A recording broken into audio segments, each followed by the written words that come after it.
Joriy yil 6-bor yurtimiz miqyosida yosh o'g'il-qizlar o'rtasida futbol va mini futbol bo'yicha Davlat xavfsizlik xizmati kubogi musobaqasi o'tkazilmoqda. Poytaxtimizda ishtirokchi jamoalar vakillari, tashkilotchilar hamda futbol mutasaddilari ishtirokida so'nggi bosqichga qur'a tashlash marosimi bo'lib o'tdi.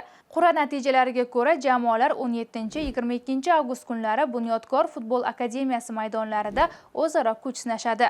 Musobaqaning final uchrashuvi esa 22 avgust kuni poytaxtimizdagi Jar stadionida o'tkaziladi. E'tiborlisi, ushbu bellashuvlarda Samarqand viloyatidan o'g'il bolalar o'rtasidagi mini futbol bellashuvida Urgut tumanining Yangi hayot mahallasi jamoasi, xotin-qiz futbolchilar bo'yicha Jomboy tumanining Nafis qizlar jamoasi, katta futbol musobaqasida Ishtixon tumanining Qoraqishloq mahallasi yoshlari respublika final bosqichida maydonga chiqishmoqda. O'zbekiston Respublikasi davlat mustaqilligining 35-yilligi arafasida Samarqand viloyatidagi sport ta'lim muassasalari moddiy-texnik bazasini mustahkamlashga qaratilgan navbatdagi amaliy ishga qo'l urildi. Sport vazirligi tomonidan taqdim etilgan yangi jihozlar va sport kiyimlari "Sportga e'tibor, kelajakka e'tibor" shiori ostida ta'lim muassasalari va ixtisoslashtirilgan sport maktablariga bayramona tarzda topshirildi.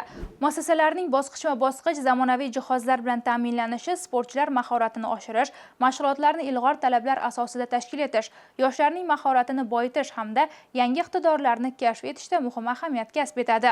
Tadbir davomida 10 turdagi 1500 dan ortiq zamonaviy sport anjomi va 5800 ta sport kiyimi viloyatdagi sport maktablari hamda ixtisoslashtirilgan sport ta'lim muassasalari rahbarlariga tantanali taqdim etildi.